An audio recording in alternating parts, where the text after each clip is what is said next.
Hello बच्चों, नमस्कार। स्वागत है आपका नए लेक्चर में। इस लेक्चर में हम बात करेंगे स्टेबिलिटी ऑफ इंटरमीडिएट्स की, मतलब stability of carbocation, कार्बेनाइन, free radical, पूरा अच्छे से पढ़ेंगे डिटेल में। वैसे हमने stability of carbocation individual effect जब पढ़ रहे थे वहां तो पढ़ा ही था, लेकिन अब हम कंप्लीट स्टेबिलिटी के बारे में बातें करेंगे। सारे इफेक्ट हम पढ़ चुके हैं, सभी चीजें हम अप्लाई करेंगे। मतलब फाइनल कार्बोकेटाइन सीखना है तो ये वीडियो देखना है, ठीक है। जितने भी आपके पुराने पाप हैं या आपने किए हैं या करवाए गए हैं आपसे, वो सारे के सारे दूर हो जाएंगे। तो ध्यान से देखेंगे। स्टेबिलिटी ऑफ कार्बोकेटाइन की अगर मैं बात करूं तो क्या क्या पॉइंट आपको पहले ध्यान रखना है, तभी आप क्वेश्चन हमेशा सही कर पाओगे। तो पहला पॉइंट आता है यहां पर अल्फा इफेक्ट। अब ये अल्फा इफेक्ट क्या है? अल्फा इफेक्ट को यहां पर हम बोल रहे हैं बैक बॉन्डिंग। क्या बोल रहे हैं? Back bonding. और बैक बॉन्डिंग एक टाइप से क्या होता है? एक टाइप से रेजोनेंस ही होता है, ये है ना। लेकिन बैक बॉन्डिंग कैसे चेक करना है? कार्बोकेटाइन आपके पास होगा, ध्यान से देखना, कार्बोकेटाइन आपके पास होगा, इससे डायरेक्टली कनेक्टेड एक ऐसा एटम हो जिसके पास क्या हो? Lone pair. तो ये अपना लोन पेयर इसको दे देता है और एक रेजोनेटिंग स्ट्रक्चर ऐसा बनाएगा, ठीक है। और यहां पर मैं प्लस बना देता हूं, यहां पर कुछ बॉन्ड वगैरह भी लगे होंगे, चलो लगा लेते हैं, ऐसे लगा लेते हैं, ठीक है, इस टाइप से। तो होगा क्या? कार्बोकेटाइन का चार्ज ही खत्म हो जाएगा। मतलब ये सबसे ज्यादा स्टेबल इफेक्ट है। एक तरीके से हम ये बोले alpha effect most dominating effect है, बैक बॉन्डिंग मोस्ट डोमिनेटिंग है। सबसे पहले आपको यही सोचना है, ठीक है। अब ये किस बात पे डिपेंड करता है कि ये बॉन्डिंग अच्छी हो? ये डिपेंड करता है ओवरलैपिंग। किस पर? ओवरलैपिंग। अगर बेटा ओवरलैपिंग ज्यादा, मतलब ओवरलैपिंग स्ट्रांग हुई तो स्टेबिलिटी ज्यादा, ऐसा बोल दो। ओवरलैपिंग अगर क्या हुई? स्ट्रांग हुई, तो स्टेबिलिटी क्या होगी? ज्यादा होगी। स्टेबिलिटी क्या होगी? ज्यादा होगी। आपको यह सोचना है। अब ओवरलैपिंग स्ट्रांग किस बात पे डिपेंड करता है?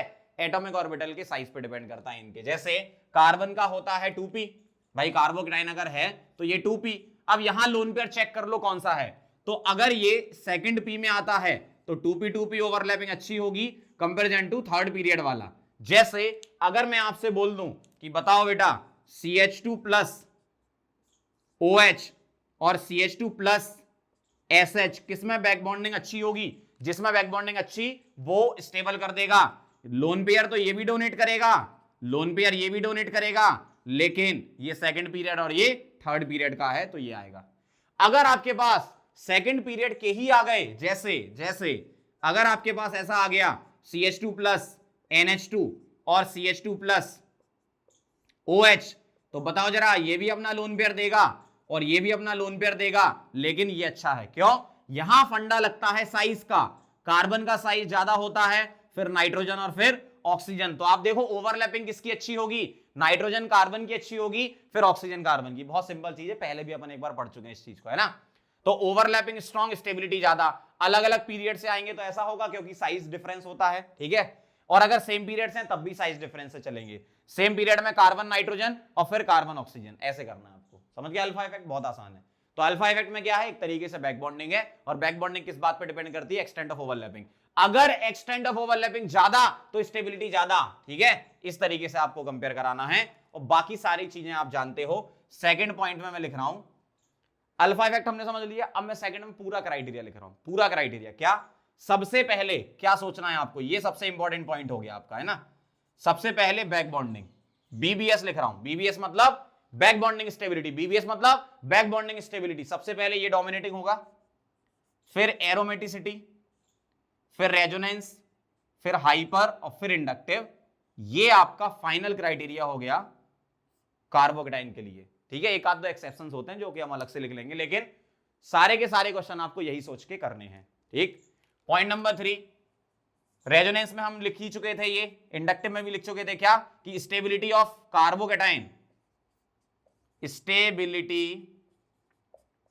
ऑफ कार्बोकेटाइन मतलब C plus is directly proportional to plus I and plus M और inversely proportional to minus I and minus M। ये तो आपको सोचना ही है। और एक फंडा और आता है यहां हाइब्रिडाइजेशन का। किसका? हाइब्रिडाइजेशन। हाइब्रिडाइजेशन, हाइब्रिडाइजेशन में अगर हम बात करें तो हमें यहां पर लगाना पड़ता है किस तरीके से? मान लो मेरे पास मुझे दे रखा है CH3 CH2 प्लस, ठीक है, ऐसा दे रखा है। एक दे रखा है CH2 double bond CH plus और एक दे रखा है CH triple bond C plus. तो आप साफ साफ देख रहे हो हाइब्रिडाइजेशन यहां पर sp2 और sp3 से बन रहा है कैटाइन। इसका मतलब इसकी स्टेबिलिटी कम और इसकी ज्यादा। क्यों बोला मैंने ऐसा? क्योंकि हाइब्रिडाइजेशन देखो सीधा सा फंडा है, अगर मैं हाइब्रिडाइजेशन से चलता हूं तो मुझे एस करेक्टर लगाना पड़ेगा। क्या लगाना पड़ेगा बेटा? S character. ध्यान से देखना जरा, अगर मैं आपसे बोलूं परसेंटेज एस अगर ज्यादा तो इलेक्ट्रोनेगेटिविटी क्या होगी? ज्यादा, और मोर इलेक्ट्रोनेगेटिव पर पॉजिटिव चार्ज लेस स्टेबल होगा। क्या बोला मैंने? सही बात बोली ना। अगर मैं आपसे बोलूं कि परसेंटेज एस करेक्टर ज्यादा तो इलेक्ट्रोनेगेटिविटी ज्यादा, और इलेक्ट्रोनेगेटिविटी ज्यादा मतलब सी प्लस की स्टेबिलिटी क्या होगी? कम होगी। तो स्टेबिलिटी क्या लिख रहा हूं मैं? स्टेबिलिटी ऑफ सी प्लस ये क्या होगी? कम होगी। तो वही फंडा मैंने यहां पर लगाया। तो ध्यान रखना, सिंगल बॉन्ड पे प्लस हो, डबल पे हो, ट्रिपल पे हो तो सिंगल का ज्यादा stable due to S character, है ना। अब मैं आपको यही सारी चीजें यहां अप्लाई करके बता रहा हूं, बहुत ध्यान से देखते जाना, बहुत ध्यान से, है ना। अब आपका मेन काम शुरू हुआ। सबसे पहले सवाल देखेंगे, सबसे पहला काम क्वेश्चन देखो, क्या इसमें बैक बॉन्डिंग आ रहा है? ये सोचना आपको, है ना। क्या इसमें बैक बॉन्डिंग स्टेबिलिटी है? कोई ऐसा एटम है क्या कार्बोकेटाइन के पास जो लोन पे डोनेट कर सकता है? नहीं है। चलो ठीक। क्या इसमें एरोमेटिसिटी की बातें करेंगे? भाई सारे के सारे ए साइक्लिक हैं, साइक्लिक है ही नहीं, तो काय की एरोमेटिसिटी? रेजोनेंस की बात करेंगे क्या? देखो कॉन्जुगेशन आ रहा है क्या? जितना ज्यादा कॉन्जुगेशन उतना ज्यादा स्टेबल होता है, ठीक है। लेकिन यहां तो कॉन्जुगेशन है ही नहीं। हाइपर कॉन्जुगेशन पे चलो, बस हाइपर कॉन्जुगेशन आ गया यहां पर। तो यहां प्लस है 2 अल्फा एच, यहां प्लस है 3 और 2 5 अल्फा एच, यहां प्लस है 3 और 3 6 अल्फा एच। बहुत बढ़िया, 2 alpha H, 5 alpha H, 6 alpha H. Answer सीधा ऐसे चलना है आपको। अगला सवाल, बैक बॉन्डिंग नहीं है, एरोमेटिसिटी नहीं सोचेंगे, रेजोनेंस नहीं है, hyper conjugation plus 2 alpha H, plus है 3 और 1 4 अल्फा एच, यहां प्लस है 3 और 3 6 और 2 8 अल्फा एच। आंसर, इससे आसान क्या होगा? अगला देखो थर्ड, बैक बॉन्डिंग नहीं, एरोमेटिसिटी नहीं, क्यों भाई? रेजोनेंस वगैरह है ही नहीं, कॉन्जुगेशन भी नहीं है, प्लेनर भी नहीं है, क्या sp3 हाइब्रिडाइजेशन है इनका। रेजोनेंस नहीं, हाइपर सोच लो, बताओ जरा इसके कितने अल्फा एच? 1, इसके 3 2 5 2 7, इसके 2 और 1 3, बस काम हो गया। इसको अगर मैं लिख दूं 1, इसको 2 और इसको 3, सबसे ज्यादा अल्फा एच किसमें है? सेकंड वाले में, उसके बाद थर्ड वाले में, उसके बाद फर्स्ट वाले में, काम खत्म। कितना आसान है। चलो आगे बढ़ो, इन तीनों को देखो, कहीं बैक बॉन्डिंग है क्या? यस, मिल गई मिल गई मिल गई मिल गई, बैक बॉन्डिंग स्टेबिलिटी। देखो ये लोन पेयर अपना लोन पेयर डोनेट कर देगा, एडजेसेंट पर है ना पॉजिटिव, ठीक है। तो बीवीएस, बीवीएस अगर आ गई बस, तो थर्ड वाला सबसे ज्यादा आ गया। अगर मैं इसको 1, इसको 2 और इसको 3 लिख रहा हूं तो थर्ड वाला तो भैया बैक बॉन्डिंग आ गया ना इसमें। अब देखना जरा, इन प्लस के बारे में बात करेंगे, इधर बैक बॉन्डिंग नहीं है तो क्या है? तो यहां पर यह है कि भैया ऑक्सीजन का माइनस आई है ना, ईथर है ये, माइनस आई है, और माइनस आई जितना दूर लगा होगा पॉजिटिव के उतना ज्यादा स्टेबल करेगा। तो 3 के बाद 2 आएगा और फिर 1 आएगा, समझ गए बात को? माइनस आई जितना दूर होगा इस प्लस से उतना ज्यादा स्टेबल करेगा, क्योंकि माइनस आई के इनवर्सली प्रोपोर्शनल होता है। अगला सवाल, सवाल नंबर 5, FCl बता दो जरा फटाफट से। देखो दो चीजों से एक्सप्लेन कर सकते हो आप इसे, कैसे? Minus I and plus M दोनों होता है, हेलोजन का माइनस आई भी होता है और प्लस एम भी होता है। तो अगर माइनस आई प्लस एम दोनों होता है तो ओवरऑल विड्रॉइंग नेचर मैंने आपको कई बार बताया है, ये होता है। ओवरऑल विड्रॉइंग नेचर क्या होता है? ये होता है। और विड्रॉइंग नेचर अगर ये है, इसका तो क्लोरीन ज्यादा खींचेगा कंपेरिजन टू फ्लोरीन, और ज्यादा खींचेगा तो पॉजिटिव को अनस्टेबल कर देगा, तो CF3+ is greater than CCl3+। First explanation ये था। दूसरा, बैक बॉन्डिंग, बैक बॉन्डिंग से भी कर सकते हो। क्या बैक बॉन्डिंग की सोचेंगे अपन पहले। कार्बोकेटाइन है, वैकेंट 2p होता है, ध्यान रखना, कार्बोकेटाइन मतलब वैकेंट 2p। फ्लोरीन कार्बन के ही पीरियड में आता है तो फिल्ड 2p, क्लोरीन के पास क्या है? लोन पेयर, तो फिल्ड 3p। तो यहां 2p 2p 2p 3p, कौन सी ओवरलैपिंग अच्छी होती है? 2p 2p, बहुत बढ़िया। बैक बॉन्डिंग स्टेबिलिटी से भी आप एक्सप्लेन कर सकते हो। पहले तो आप बैक बॉन्डिंग ही सोचोगे, ये भी एक फिनोमेना है, मतलब ये भी एक इफेक्ट है, तो उससे भी आप बता सकते हो, आंसर एक्सप्लेन हो जाता है। बैक बॉन्डिंग ही सोचना है ना। 6th वाले में देखो, पीएच का मतलब क्या होता है? बेंजीन की रिंग। तो ये कार्बोकेटाइन 3 रिंग में रेजोनेंस कर रहा है, ये 2 रिंग में और ये 1 रिंग में, तो सीधा आंसर, इसमें ज्यादा सोचना ही नहीं है भाई। यहां 3 बेंजीन रिंग है, यहां 2 है, यहां 1 है। मोर charge dispersion, less charge dispersion, less charge dispersion, बहुत कम चार्ज डिस्पर्जन होगा, समझ गए? अगला सवाल 7 नंबर, बहुत प्यारा सवाल है, बहुत ही प्यारा। पहली बार में लोग गलत करते, क्या? सर क्या इसमें बैक बॉन्डिंग है, पहले ये सोचेंगे, नहीं है, ठीक है। क्या एरोमेटिसिटी, नहीं है। रेजोनेंस, लोग कहते हैं sir plus single double resonance है, वाह प्लस सिंगल डबल रेजोनेंस है, ऐसा मत कर देना। कभी भी कार्बोनाइल ग्रुप के साथ कार्बोकेटाइन दिया जाए तो वो रेजोनेंस नहीं होता है। क्यों, आप सोच लो जरा, प्लस सिंगल डबल इसका रेजोनेटिंग स्ट्रक्चर बनाओगे तो ये बॉन्ड इधर आएगा, ऑक्सीजन पे प्लस हाईली अनस्टेबल हो जाएगा, तो इससे नहीं सोचना आपको, ठीक है।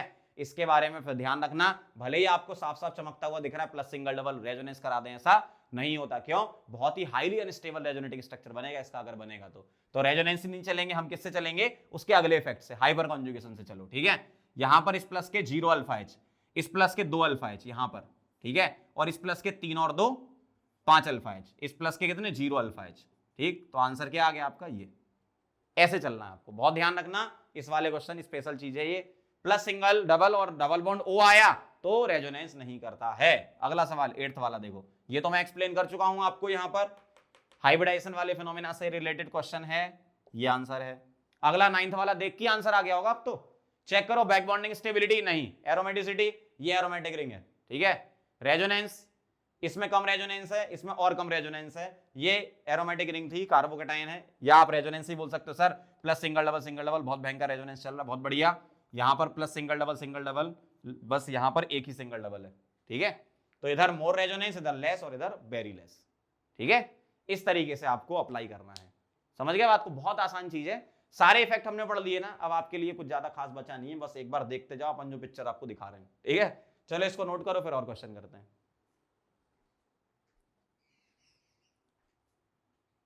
चलो बच्चों आगे बढ़ते हैं और कुछ और क्वेश्चन कर लेते हैं, ध्यान से समझना जरा। इन तीनों में स्टेबिलिटी कंपेयर करानी है तो बहुत ध्यान से देखो। सबसे पहले बैक बॉन्डिंग सोचेंगे, है क्या कोई हेटेरो एलिमेंट है क्या, नहीं है, चलो ठीक है। सेकंड एरोमेटिसिटी सोचेंगे, ये नॉन एरोमेटिक, ये नॉन एरोमेटिक, लेकिन ये एंटी एरोमेटिक, क्यों, क्योंकि इसमें 4 पाई इलेक्ट्रॉन सिस्टम है, तो ये नॉन एरोमेटिक है, ये नॉन एरोमेटिक है क्योंकि यहां पर sp3 हाइब्रिडाइजेशन है, और ये एंटी एरोमेटिक है। क्लियर बात, इसका मतलब ये सबसे पीछे आएगा। अगर मैं इसको 1 लिखता हूं, इसको 2 लिखता हूं, इसको 3 लिखता हूं, तो मैं क्या बोलूंगा, सेकंड की सॉरी थर्ड की स्टेबिलिटी सबसे कम है, ये तो मैं पक्का बोल सकता हूं, एंटी एरोमेटिक है। अब ये दोनों नॉन एरोमेटिक हैं, तो अगला इफेक्ट सोचना जरा, क्या सोचना है, रेजोनेंस। प्लस सिंगल डबल, यहां पर कोई भी रेजोनेंस नहीं है, मतलब यहां एक तो रेजोनेंस आ रहा है ना, मतलब सेकंड ज्यादा होगा, फिर फर्स्ट, फिर थर्ड। बहुत आराम से समझते जाओ, बढ़िया सवाल है सारे, है ना। अगला देखना जरा, बैक बॉन्डिंग वाली चीज कोई हेटेरो एलिमेंट दिख रहा है क्या, लोन पेयर वाला एलिमेंट नहीं दिख रहा, ठीक है। एरोमेटिसिटी की बात करेंगे नहीं क्योंकि ये साइक्लिक है, ठीक। रेजोनेंस से चलो, प्लस सिंगल डबल और प्लस सिंगल सिंगल, तो ये तो पक्का है कि थर्ड वाला सबसे पीछे, ये 1, ये 2 और ये 3, तो थर्ड में तो रेजोनेंस है नहीं, इसमें एक रेजोनेंस है, इसमें एक रेजोनेंस है, ठीक है। अब मुझे एक बात बताओ, इसके कितने अल्फा एच, 0 अल्फा एच, ये वाले तो काउंट होते नहीं ना, इस पर भी एच है लेकिन वो अल्फा एच में काउंट नहीं होता है, sp3 hybridise alpha H count होता है। इसके कितने अल्फा एच, यहां पर 3, मतलब 1 सबसे ज्यादा, फिर 2 और फिर 3, बहुत सिंपल। अगला सवाल देखना जरा, अगर मैं इसमें बात करूं इस पॉजिटिव के लिए, बैक बॉन्डिंग बताओ है क्या, यहां पे नहीं है, इधर है, यस, ऑक्सीजन का लोन पेयर इसको दे देगा, तो सीधा यही आ गया बैक बॉन्डिंग से, लिख देते हैं यहां BBS, बैक बॉन्डिंग स्टेबिलिटी। बहुत बढ़िया सवाल है, ध्यान से देखना जरा। जब मैं इसको कंपेयर कराऊंगा, जब कभी भी कार्बोकेटाइन आपको ऐसा दिया जाए, ठीक है, और पैरा पर कोई ग्रुप लगे हो, तो हम क्या करते हैं, पॉजिटिव चार्ज को पैरा पर ले जाकर कंपेयर करेंगे। मतलब हम इस तरीके से देख सकते हैं क्या, कि इस रिंग के लिए यहां पर जो ग्रुप लगे हैं उनका क्या इफेक्ट है, ठीक है। तो ये सब अल्काइल ग्रुप हैं, और अल्काइल ग्रुप क्या होते हैं, प्लस H होते हैं, ठीक है। ध्यान से देखना जरा, हाइपर कॉन्जुगेशन ये दिखाते हैं, लेकिन ये तभी दिखाएंगे जब इनके पास H होगा। क्यों, बेंजीन की अल्फा पोजीशन तो यही है ना, तो बेंजीन का अल्फा कार्बन यहां पर H होना चाहिए, तो यहां जितने ज्यादा H होंगे उतना ज्यादा यहां पर क्या होगा, हाइपर कॉन्जुगेशन होगा। तो इधर कितने अल्फा H हैं, 3, इधर कितने हैं, 2, इधर कितने हैं, 1, देखो ये वाले, ये H बोल रहा हूं मैं, इधर कितने हैं, 0, यहां एक भी H नहीं ना, तो ये हाइपर कॉन्जुगेशन नहीं दिखाएगा, है ना। तो जितना ज्यादा हाइपर कॉन्जुगेशन उतनी ज्यादा स्टेबिलिटी, बाकी फैक्टर तो है ही नहीं, बैक बॉन्डिंग वाला है ही नहीं, मतलब जैसे एरोमेटिसिटी सभी रिंग बेंजीन है, रेजोनेंस भी बराबर ही है, तो सीधे हाइपर पे चल लेंगे अपन, है ना। इसमें भी सिमिलर वही सिचुएशन है, बैक बॉन्डिंग की बात करेंगे, नहीं है। एरोमेटिसिटी 4 रिंग एरोमेटिक है, बेंजीन है। और क्या सोचते हो, रेजोनेंस सब बराबर है। हाइपर कॉन्जुगेशन, अब यहां पर ध्यान से, इसकी पोजीशन ये तो पैरा थी, तो पैरा पे तो हाइपर कॉन्जुगेशन लगता है, प्लस एच लगता है, लेकिन मेटा पर नहीं लगता। मेटा पर कौन सा इफेक्ट काम करता है, ओनली इंडक्टिव। मेसोमेरिक काम नहीं करता है, मतलब मेसोमेरिक का ही पार्ट एक हाइपर कॉन्जुगेशन ही होता है ना। अगर मैं अल्काइल ग्रुप की बात करूं तो हाइपर कॉन्जुगेशन और मेसोमेरिक ये मेटा पर नहीं लगते हैं, ये सिर्फ और सिर्फ कहां लगाते हो आप, ऑर्थो और पैरा पे। तो अगर मेटा पर नहीं लगते तो इसका सिर्फ इंडक्टिव देखेंगे, इंडक्टिव, इंडक्टिव और इंडक्टिव। बताओ जरा, प्लस आई है ये भी प्लस आई है, ये भी प्लस आई है, ये भी प्लस आई है। किसका प्लस आई ज्यादा, नंबर ऑफ कार्बन जिसमें ज्यादा। मतलब अब आपका आंसर ये हो जाएगा। ये दोनों एग्जांपल समझ गए। यहां पर हमने आंसर किससे किया, हाइपर कॉन्जुगेशन से। क्यों, क्योंकि पैरा पे ग्रुप लगे थे। अगर ग्रुप मेटा पे लगे होते तो सिर्फ एक ही इफेक्ट काम आता है जिंदगी में, इंडक्टिव इफेक्ट। समझ गए। चलो अगला देखना, अगर आपका बेंजीन रिंग पर ही चार्ज है, ध्यान से देखो, एक क्वेश्चन ऐसा होगा बेंजीन के बाहर पॉजिटिव होगा ताकि ये रेजोनेंस करे बढ़िया से। एक ये होता है कि बेंजीन रिंग पर ही प्लस है तो ये रेजोनेंस नहीं करेगा, मतलब जो भी ग्रुप लगे होंगे उनका आपको सिर्फ इंडक्टिव देखना पड़ेगा। क्या देखना पड़ेगा, इंडक्टिव। क्यों, पॉजिटिव चार्ज तो रेजोनेंस नहीं करेगा। और इंडक्टिव से चलोगे तो माइनस आई पावर, देखो NO2 माइनस आई ग्रुप है ना, तो माइनस आई जितना दूर लगा होगा उतना अच्छा, माइनस आई जितना दूर लगा होगा उतना अच्छा। अगर मैं यहां नंबरिंग कर दूं, ध्यान से देखना, 1 2 3 और 4, बताओ जरा, सबसे ज्यादा तो 1 होगा क्योंकि उसमें कोई माइनस आई नहीं है। अब इन तीनों में माइनस आई जितना दूर उतना अच्छा, मतलब 4, फिर 3, और सबसे लेस स्टेबल होगा सेकंड। समझ गए बात को। बेंजीन रिंग के ऊपर ही अगर चार्ज है तो बाकी जो ग्रुप्स लगे होते हैं बेंजीन पर उनका सिर्फ इंडक्टिव होता है, मेसोमेरिक नहीं होता, क्योंकि पॉजिटिव चार्ज रेजोनेंस करेगा ही नहीं तो मेसोमेरिक इफेक्ट वो ग्रुप दिखाएंगे नहीं। ठीक है, अगला देखना जरा, 16 वाला इसी से रिलेटेड है, यहां भी वही काम करेंगे, प्लस आई और प्लस आई। क्यों, बेंजीन रिंग पर ही चार्ज है तो सिर्फ इंडक्टिव लेना है। अगर मैं यहां बॉन्ड करके CH2 प्लस कर देता तब आप पूरा सोचते, जैसे यहां सोचेंगे अपन, है ना। अभी सिर्फ क्या सोचना है, इंडक्टिव सोचना है। बताओ जरा, अगर मैं इसको लिखूं 1, इसको 2, इसको 3 और इसको 4, बोलो जरा। अब हमें यह देखना है कि प्लस आई कितना पास है, प्लस आई जितना पास में होगा उतना अच्छा रहेगा, मतलब 2 वाला सबसे अच्छा, फिर 3 वाला, फिर 4 वाला और लास्ट में 1 वाला। ये स्टेबिलिटी का ऑर्डर होगा। लेकिन अगर बेंजीन के बाहर कार्बन दिया और उस पर प्लस है तो अब आपको इनके इफेक्ट सोचने पड़ेंगे। क्या, NO2 का क्या होता है, -M और -I, और हमें पता है M इफेक्ट डोमिनेट करता है I पे। इसका क्या होता है, -I और +M, और इसका -I ग्रेटर देन +M। इसका क्या होता है, +M ग्रेटर देन -I। यही होता है, ये हम पढ़ चुके हैं पहले।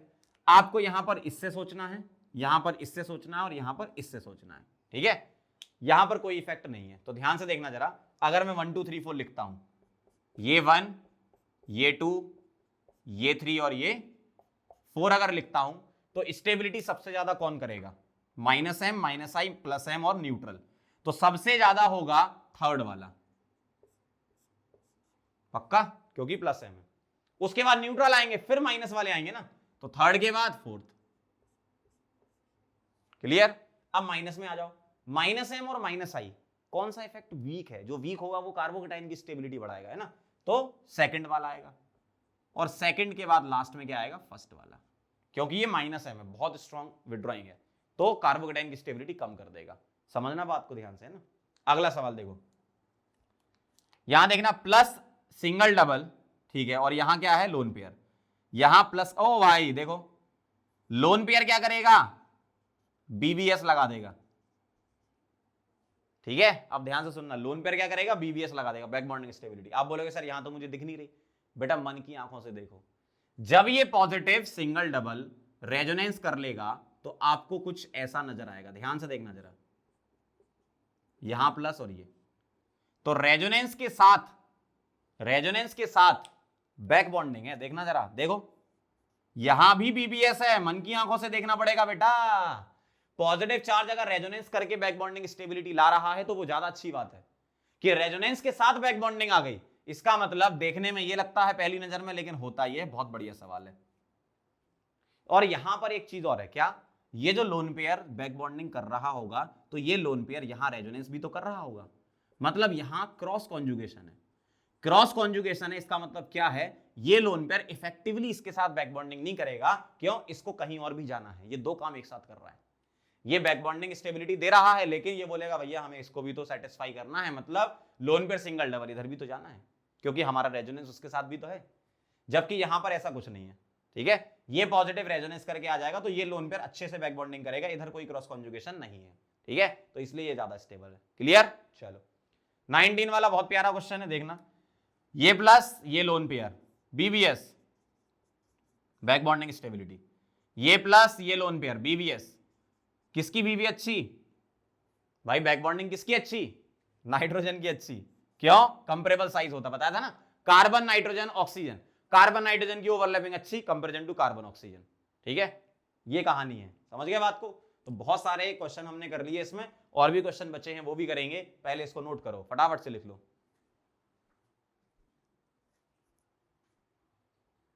चलो बच्चों, तो आगे बढ़ते हैं, कुछ अच्छे अच्छे क्वेश्चन डिस्कस करेंगे, ध्यान से देखना आप।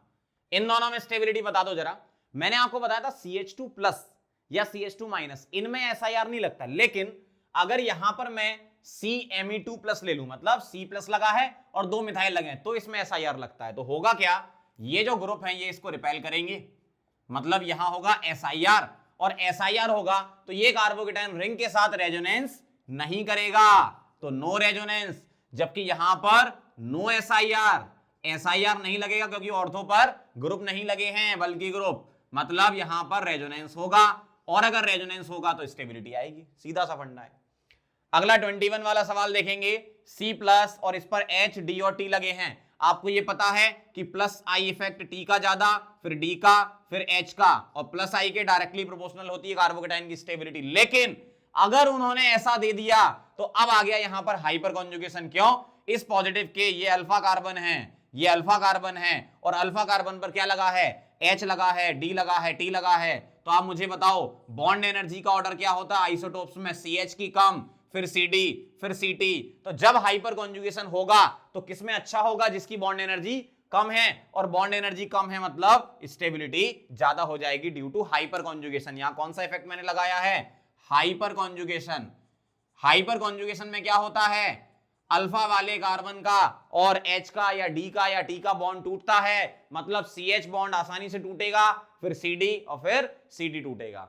तो जो बॉन्ड आसानी से टूट रहा है वो स्टेबिलिटी जल्दी लाएगा, मतलब इसकी स्टेबिलिटी ज्यादा। फिर ये देख लो जरा, ऑर्डर रिवर्स है। यहां एक्सप्लेनेशन है inductive effect plus I effect, यहां एक्सप्लेनेशन है हाइपर कॉन्जुगेशन या प्लस H इफेक्ट, ठीक है। चलो आगे बढ़ते हैं। अगला सवाल देखना जरा। ये वाला जब कार्बोकेटाइन है, ये ब्रिज हेड है, तो ब्रेड्स रूल लग गया। यहां पर पॉजिटिव ब्रिज हेड नहीं है, यहां ब्रिज हेड नहीं है, तो इतना तो पक्का है। अगर मैं इसको 1 लिखता हूं, इसको 2 लिखता हूं, इसको 3 लिखता हूं, तो बेटा ये ब्रिज हेड है, तो 1 सबसे कम हो जाएगा, ब्रेड्स रूल। अब इन दोनों में कैसे करेंगे? यहां पर लोन पेयर रेजोनेंस में करेगा, तो BBS बैक बॉन्डिंग स्टेबिलिटी, और यहां पर नो BBS, ठीक है। और बैक बॉन्डिंग स्टेबिलिटी से ये वाला ज्यादा स्टेबल, मतलब अगर मैं आपसे बोलूं 1 तो सबसे कम हो गया था, 2 और 3 में कैसे डिसाइड किया? बैक बॉन्डिंग स्टेबिलिटी से। बहुत सिंपल चीज है ना। अब देखो इस टाइप के क्वेश्चन आपको बहुत सारे मिलेंगे। यहां कोई एक ग्रुप लगा देंगे और उसकी पोजीशन चेंज कर देंगे। ये क्या है? ऑर्थो, ये क्या है? मेटा, ये क्या है? पैरा, और इसको मैं नॉर्मल बोल देता हूं, ठीक है। बिना ऑर्थो मेटा पैरा का कोई ग्रुप नहीं लगा, नॉर्मल है, ठीक है। अपन इसमें क्या करेंगे, कुछ केसेस बना लेते हैं। जैसे आपका जो G ग्रुप है वो तो अलग अलग टाइप का हो सकता है। क्या क्या हो सकता है? मैं लिख रहा हूं सबसे पहले केस 1। अगर तुम्हारा G ग्रुप ऐसा हुआ जैसे NO2 हो गया, CHO हो गया, CN हो गया, COOH हो गया, NC हो गया, मतलब इस टाइप के ETC, इस टाइप के ग्रुप, मतलब ऐसे ग्रुप जो -M एंड -I दोनों लगाते हैं, ठीक है। -M और -I दोनों लगाते हैं। तो मैं एक एग्जांपल से समझा दूंगा, इसको ऐसे रटने की जरूरत नहीं है, आप एक एग्जांपल से समझ लोगे। अपन हर एक ग्रुप के लिए इफेक्ट लगाते जाएंगे। जैसे समझना बात को, मैं यहां पर G ग्रुप लगा रहा हूं, NO2 से समझा देता हूं आपको, है ना। तो ऑर्थो पर NO2, और मैंने लगा दिया मेटा पर NO2, बहुत ध्यान से समझना, और मैंने लगा दिया पैरा पर NO2, और एक नॉर्मल ले लिया मैंने, ठीक है।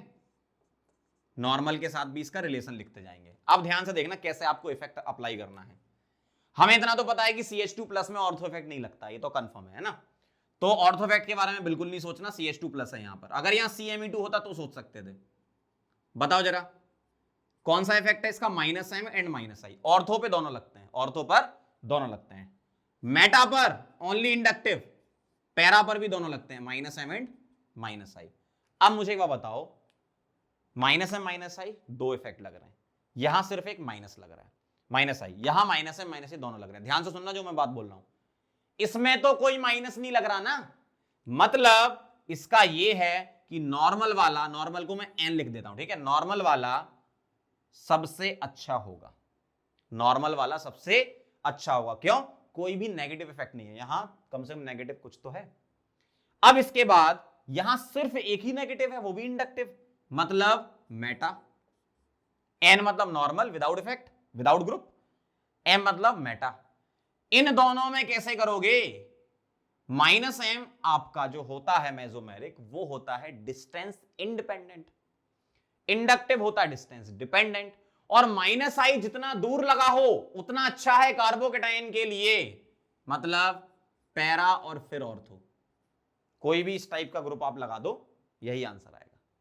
कितना बढ़िया है ना। आगे बढ़े और समझ लो केसेस। केस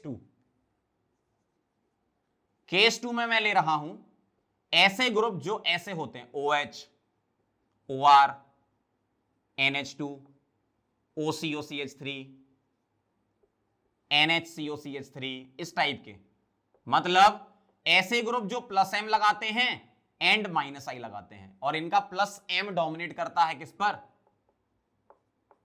-I पर। +M भी लगाते हैं, -I भी लगाते हैं, +M डोमिनेट करता -I पर, ये जानते हो आप ग्रुप है ना। यहां बोलोगे सर आपने यहां तो बताया नहीं, यहां तो दोनों माइनस माइनस है ना, और वैसे भी रेजोनेंस डोमिनेट करता है इंडक्टिव पे, तो मेसोमेरिक डोमिनेट करेगा इंडक्टिव पे, है ना। एक एग्जांपल से मैं समझा देता हूं आपको ये। जैसे मान लो OH मैंने ले लिया, तो ध्यान से देखना जरा, मेरे पास ऐसा लिखा है, यहां OH लगा दिया ऑर्थो पर, एक मेटा पे लगा दिया, एक पैरा पे, और एक नॉर्मल ले लिया, और फिर हम कंपेयर करा लेंगे। ध्यान से देखना, बहुत ध्यान समझना। चलो बताओ, यहां क्या आएगा? +M -I, यहां ओनली -I, मेटा है ना, यहां +M -I, और ये न्यूट्रल है, मतलब नॉर्मल वाला।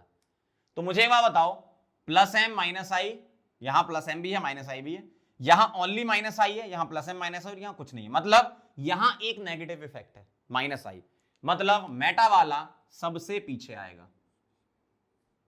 अब बचे आपके ये वाले, यहां +M लग रहा है, यहां भी +M लग रहा है, यहां कोई नहीं लग रहा, मतलब ये इन दोनों के पीछे आएगा, मतलब नॉर्मल वाला, कैपिटल N मतलब नॉर्मल वाला। अब इन दोनों में +M तो ठीक है, अब कैसे कराओगे? -I से करा लो। -I जितना दूर उतना अच्छा, -I जितना दूर उतना अच्छा, मतलब पैरा और फिर ऑर्थो, तो पैरा ऑर्थो नॉर्मल मेटा। समझ गए बात को? बहुत आसान चीज है।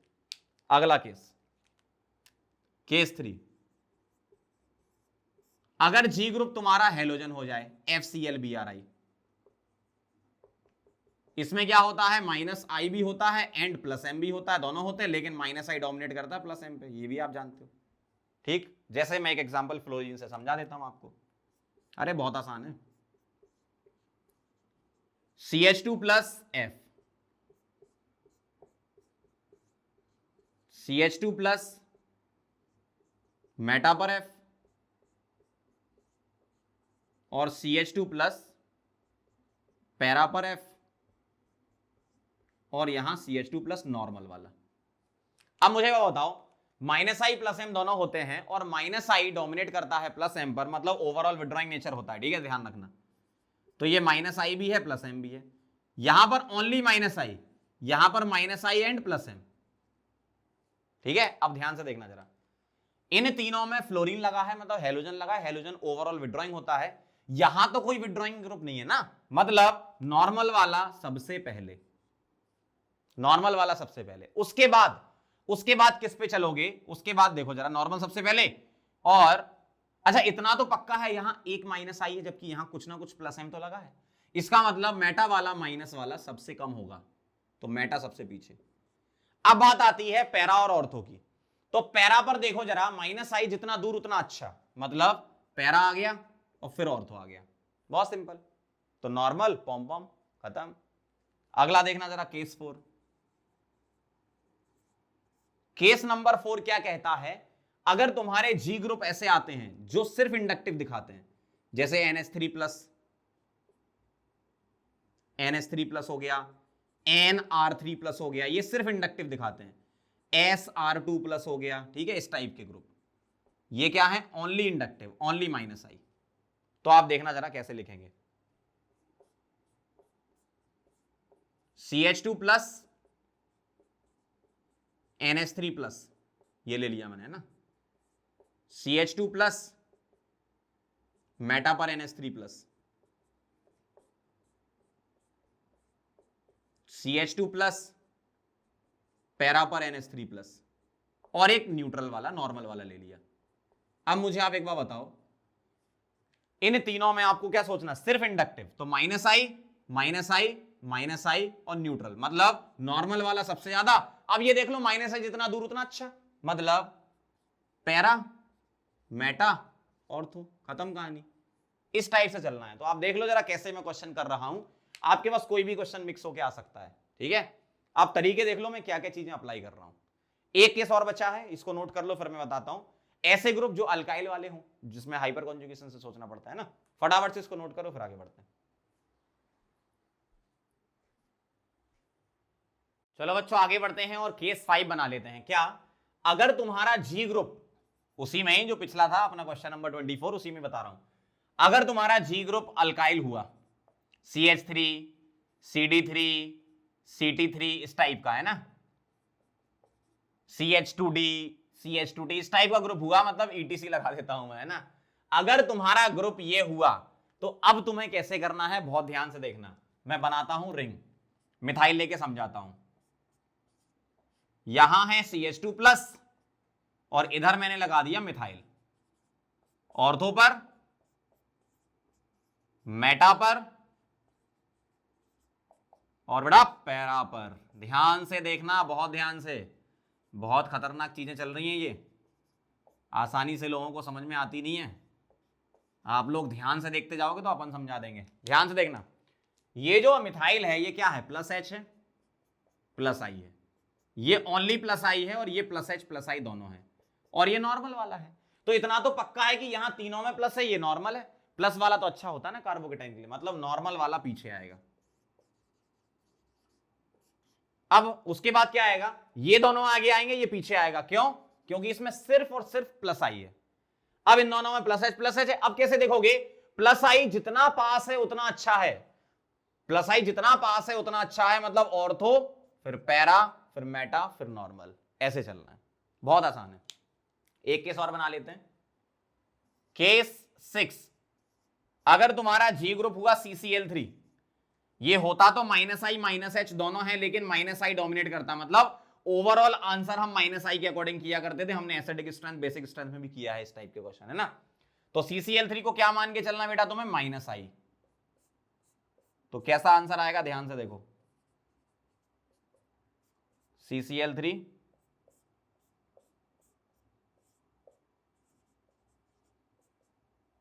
मेटा पर CCl3 पैरा पर CCl3 और एक बिना CCl3 के नॉर्मल वाला ले लिया मैंने, ठीक है। किससे आंसर करोगे, इंडक्टिव से। तो क्या बोलोगे सर, माइनस आई माइनस आई माइनस आई, सिर्फ इंडक्टिव से आंसर करेंगे। तो नॉर्मल वाला पहले आएगा, फिर क्या आएगा, माइनस आई जितना दूर उतना अच्छा, पैरा फिर मेटा और फिर ऑर्थो।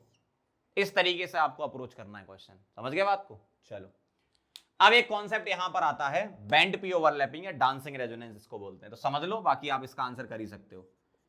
डांसिंग रेजोनेंस क्या होता है, डांसिंग रेजोनेंस या बेंट पी ओवरलैपिंग बोलते हैं इसको। क्या बोलते हैं, bent P overlapping, bent P overlapping. ऐसा नहीं कि इलेक्ट्रॉन डांस करने लगते हैं, अपन डांसिंग रेजोनेंस नाम इसलिए देते हैं क्यों, क्योंकि जब कभी भी आपके पास 3 मेंबर्ड रिंग हो, ध्यान से देखना जरा, ये मेरे पास है 3 मेंबर्ड रिंग और ये है अपने पास कार्बोकेटाइन जिसके पास क्या है, वैकेंट ऑर्बिटल। क्लियर ना, कार्बोकेटाइन के पास क्या है बेटा, वैकेंट ऑर्बिटल। अब होता क्या है, ये जो रिंग है 3 मेंबर्ड रिंग सबसे छोटी रिंग होती है ना, तो इसमें होता क्या है, इसके जो पी ऑर्बिटल्स हैं जिनके बीच ओवरलैपिंग हो रही है वो बेंट होते हैं कुछ इस तरीके से। यूजुअली पी आप कैसे बनाते हो, डंबल बनाते हो ना, लेकिन ये क्या है, बेंट है। तो ये इस तरीके से ओवरलैपिंग करते हैं, बेंट है, ये बहुत ज्यादा बेंट है। मतलब यहां पर हो क्या रहा है, ये जो ऑर्बिटल है इतने बेंट हैं कि इलेक्ट्रॉन डेंसिटी यहां बहुत ज्यादा है, इधर इलेक्ट्रॉन डेंसिटी क्या है, बहुत ज्यादा है। तो ये क्या करते हैं, इस कार्बोकेटाइन के वैकेंट पी के साथ ओवरलैपिंग करते हैं। अगर ये सिग्मा वाला ओवरलैपिंग करेगा तो ये दोनों नहीं करेंगे, ये करेगा तो ये दोनों नहीं करेंगे, और ये करेगा तो ये दोनों नहीं करेंगे। मतलब एक बार में एक ही सिग्मा से ओवरलैपिंग होगी, इसलिए डांसिंग बोलते हैं। ये करेगा तो ये दोनों नहीं, ये करेगा तो ये दोनों नहीं, ये करेगा तो ये दोनों नहीं करेंगे, ऐसा है। ठीक है, तो ओवरऑल क्या होता है, इलेक्ट्रॉन डेंसिटी ज्यादा होने की वजह से स्टेबिलिटी आ जाती है, इसमें बहुत भयंकर स्टेबिलिटी आ जाती है ना। तो डांसिंग रेजोनेंस की वजह से स्टेबिलिटी आती है, और ये कहां होता है, सिर्फ और सिर्फ 3 मेंबर्ड रिंग हो और उसके बाहर पॉजिटिव हो। फिर सुनना, 3 मेंबर्ड रिंग हो और उसके बाहर पॉजिटिव हो, कार्बोकेटाइन हो, तो ही आप लगाना। 3 मेंबर्ड रिंग पर ही अगर प्लस है तो मत लगाना, रिंग के बाहर वाले कार्बन पर प्लस है तो आपको डांसिंग रेजोनेंस लगाना है। और जितनी ज्यादा रिंग होगी उतना ज्यादा डांसिंग रेजोनेंस, उतना ज्यादा ओवरलैपिंग, मतलब उतनी ज्यादा स्टेबिलिटी। यही लिखा मैंने, ठीक है, बहुत सिंपल है। आगे बढ़ो, इधर देखो, रिंग लगी हुई है, रिंग लगी हुई है। अब रिंग में ध्यान से बता, देखो मैंने आपको बताया था पैरा पर अगर ग्रुप लगे हैं तो ये पॉजिटिव चार्ज यहां पर रेजोनेंस करके यहां आ जाएगा, यहां पे प्लस और यहां पे प्लस। ठीक है, इस जगह मैंने प्लस बना लिया। अब ध्यान से देखो, ये तो तुम्हें मिल गया क्या, dancing resonance, DR dancing resonance, doctor नहीं, डांसिंग रेजोनेंस है ना।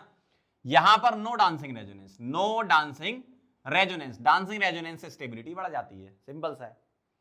अगर मेरे पास रिंग पर ही प्लस आ गया तो कोई डांसिंग रेजोनेंस का केस नहीं है, ये रिंग पर ही प्लस है तो कोई डांसिंग रेजोनेंस नहीं, रिंग की स्टेबिलिटी से चलेंगे। 6 मेंबर्ड रिंग ज्यादा स्टेबल होती है तो वहां पॉजिटिव स्टेबल रहेगा, फिर 5, फिर 4, फिर 3। लेकिन अगर रिंग के बाहर प्लस लगा दिया तो डांसिंग रेजोनेंस यहां होने लगेगा, 3 मेंबर्ड रिंग में, यहां नहीं होता लेकिन यहां डांसिंग रेजोनेंस होगा। तो अगर मैं इसको 1 लिखूं, इसको 2 लिखूं, इसको 3 लिखूं और इसको 4 लिखूं तो भैया 4 तो सबसे पहले आएगा। उसके बाद आप रिंग की स्टेबिलिटी लगा लो कि भैया ये पॉजिटिव चार्ज है और ये 6 मेंबर्ड रिंग है तो सबसे ज्यादा स्टेबल करेगा। इसका मतलब, या प्लस आई से भी सोच सकते हो आप कि यहां पर नंबर ऑफ कार्बन बहुत ज्यादा, प्लस आई ज्यादा। तो ये 4 हो गया, उसके बाद 1 हो गया, उसके बाद 2 हो गया, उसके बाद 3 हो गया। लेकिन फोर्थ में क्या है, डांसिंग रेजोनेंस, इनमें डांसिंग रेजोनेंस नहीं है। आप प्लस आई से आप आंसर कर सकते हो, है ना। एक कॉन्सेप्ट ये मैंने पहले ही बताया था, ब्रेड्स रूल।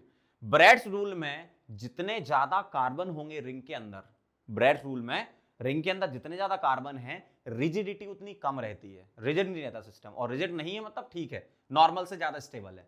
इसका मतलब यहां अंदर एक ही कार्बन है, यहां 2 कार्बन है, तो 2 कार्बन वाला ज्यादा स्टेबल होगा। भले ही दोनों अनस्टेबल है, हम ये बात मानते हैं, ब्रेड्स रूल लगेगा, हाईली अनस्टेबल है दोनों। लेकिन अगर इनमें भी कंपेयर कराना हो तो रिजिडिटी से चलेंगे, नंबर ऑफ कार्बन ज्यादा, रिजिडिटी कम, स्टेबिलिटी ज्यादा, सीधी सी बात, समझ गए। तो ये कहानी थी अपन ने जो कर ली, क्या केस 5 केस 6 कर लिया, 25 26 27 बहुत सारे केसेस कवर कर लिए। मतलब हर टाइप का क्वेश्चन अपन ने कार्बोकेटाइन में कर लिया। अब अगर कभी भविष्य में आपके सामने क्वेश्चन आता है तो कार्बोकेटाइन का क्वेश्चन गलत नहीं करना है अपन को, ठीक है। चलो इसको नोट करो, फिर आगे बढ़ते हैं।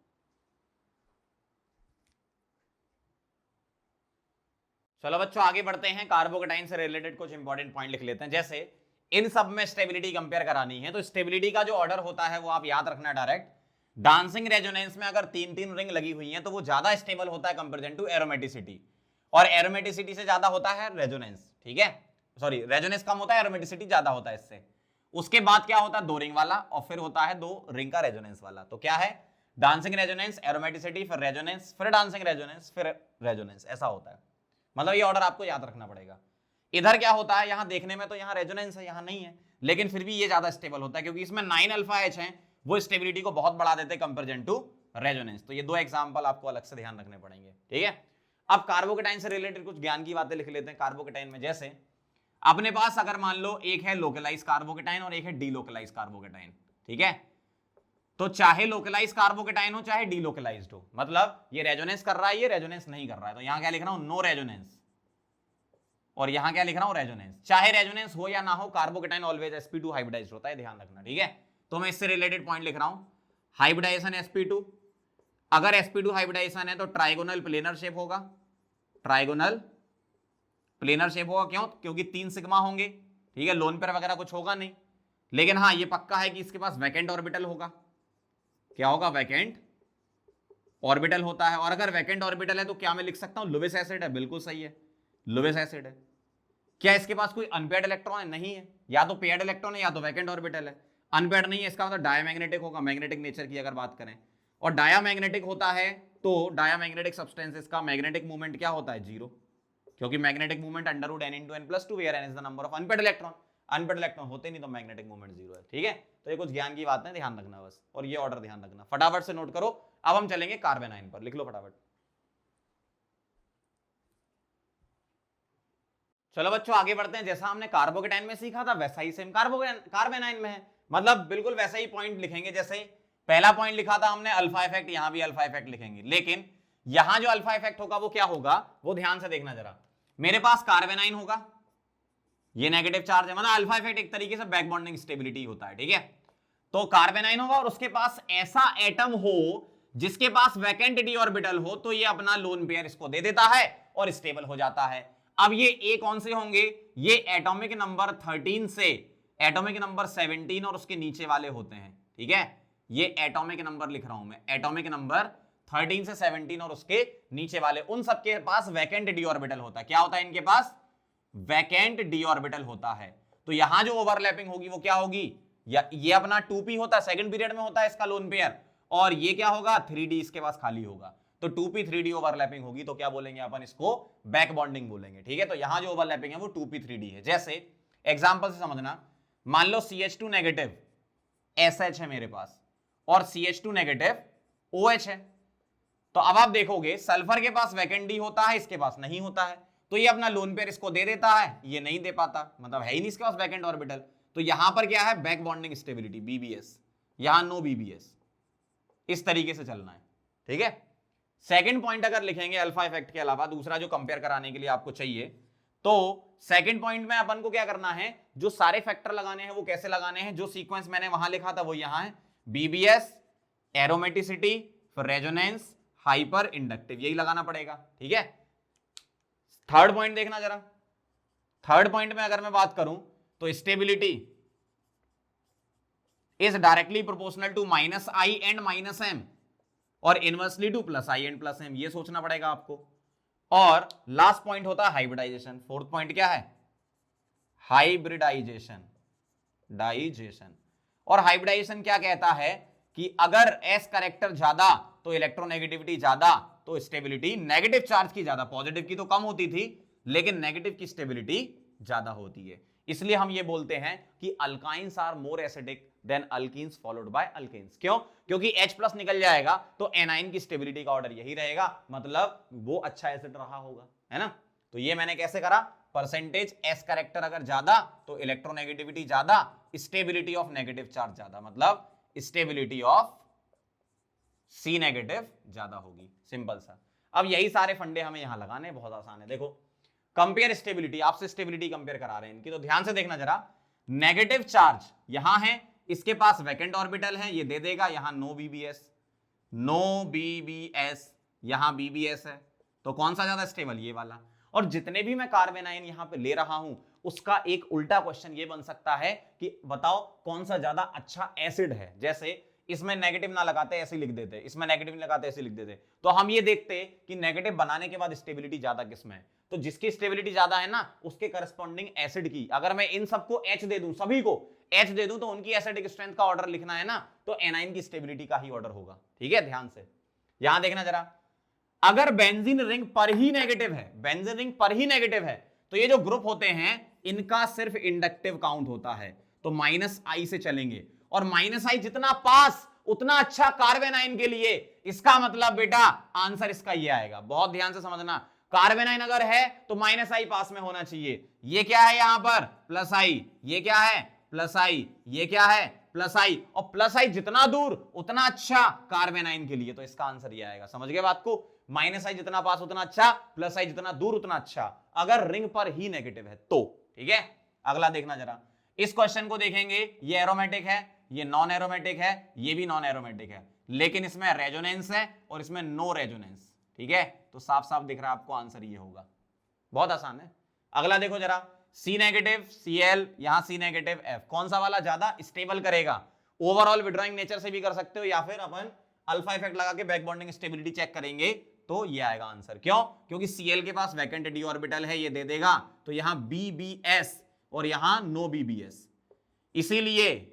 इसीलिए आपने क्वेश्चन सुना होगा क्या, CHCl3 is more acidic then CHF3। ये क्या लिखा मैंने? Acidic strength. और उसको हम ऐसे एक्सप्लेन करते हैं कि जब इनका एनाइन बनेगा, ये H निकालोगे, ये H निकालोगे, तो ये एनाइन बनेंगे, और एनाइन अगर स्टेबल है मतलब अच्छा एसिड रहा होगा, तो chloroform is better acid than फ्लोरोफॉर्म।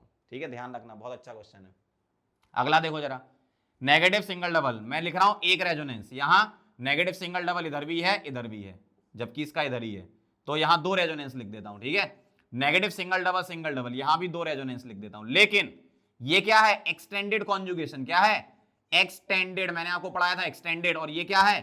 Cross conjugation. Cross conjugation, ये एक्सटेंडेड कॉन्जुगेशन है, और एक्सटेंडेड वाला ज्यादा स्टेबल होता है कंपैरिजन टू क्रॉस, और इसमें तो वैसे भी एक रेजोनेंस है, तो ये पीछे आएगा। बहुत आसान चीजें चल रही हैं, अपन ने देखो बहुत सारी चीजें पहले ही पढ़ ली हैं, बस अपन यहां समराइज कर रहे हैं एक तरीके से। ये है, यहां तीन तीन रिंग का रेजोनेंस नेगेटिव चार्ज के साथ, यहां दो रिंग और यहां एक रिंग, सीधा सीधा मोर resonance, less resonance, less resonance. समझ गए बात को? तो बहुत आसान चीजें हैं, बस आप इफेक्ट ध्यान रखना, उसी के ही सीक्वेंस में हमें लगाना है, ये इफेक्ट का सीक्वेंस आपको फॉलो करना है। ठीक है, चलो इसको नोट करो, फिर और क्वेश्चन करते हैं।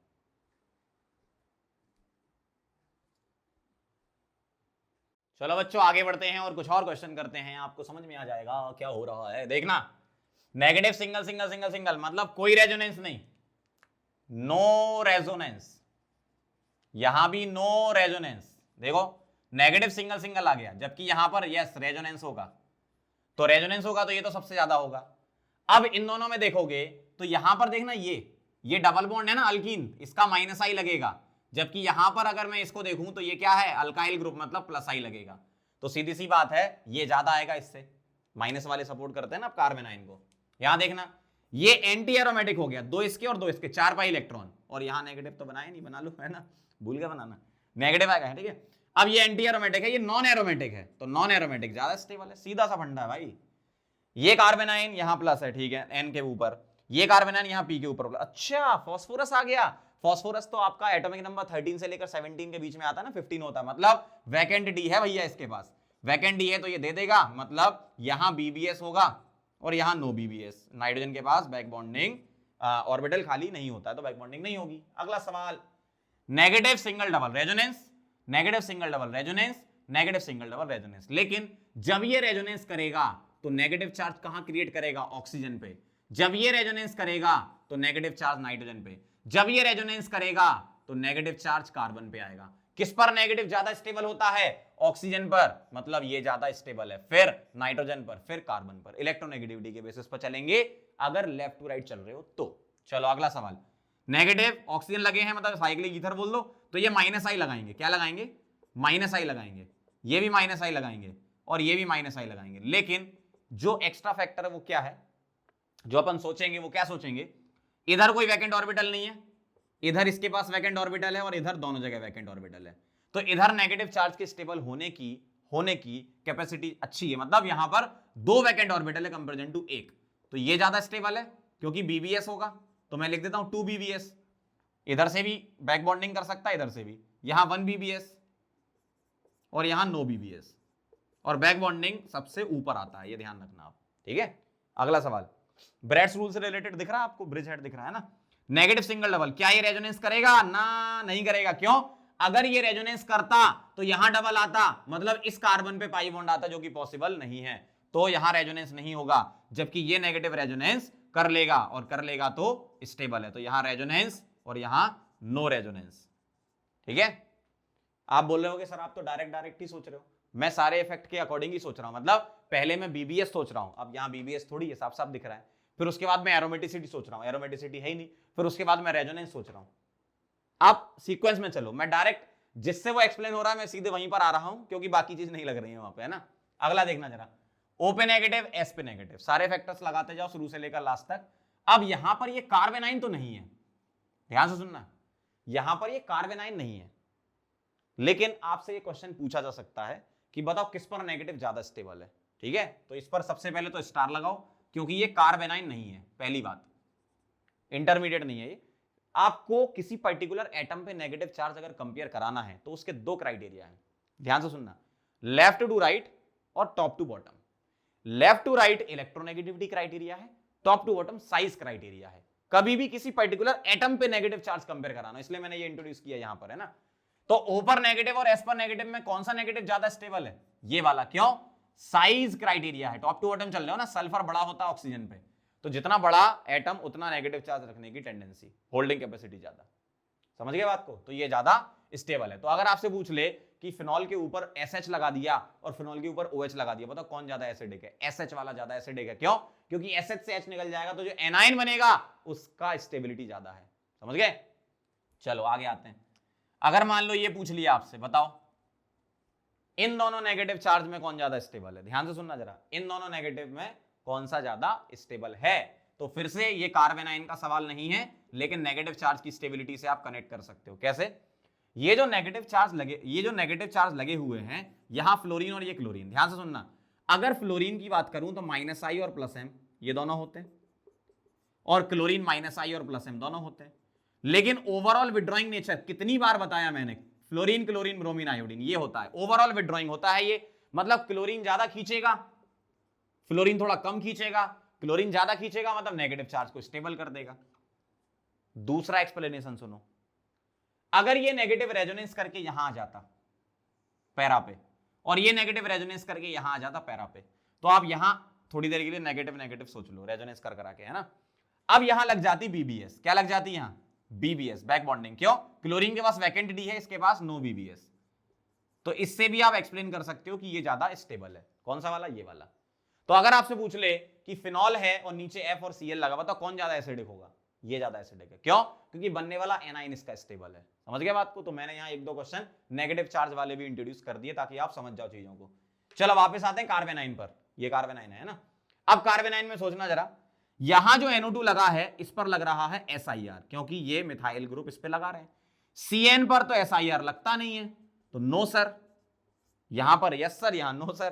तो यहां SIR लगेगा तो NO2 का ओनली -I लेंगे, जबकि यहां SIR नहीं है तो -I एंड -M दोनों लेंगे, और -M कार्बेनाइन की स्टेबिलिटी को क्या कर देते हैं बेटा? बढ़ा देते हैं कंपेरिजन टू -I। समझ रहे बात को? पहली नजर में आपको ये लगता है आंसर, लेकिन आंसर इसका ये होता है, क्योंकि CN पर SIR नहीं लगता बेटा। जब CN पर SIR लगता ही नहीं है तो उसका -M भी काउंट होगा। ठीक है, समझ गए बात को? फटाफट से इसको नोट करो, फिर आगे बढ़ते हैं।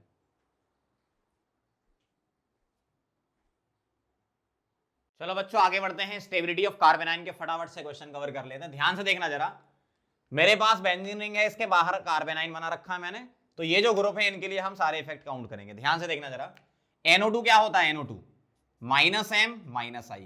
ये क्या होता है? -I greater than +M। ये क्या होता है?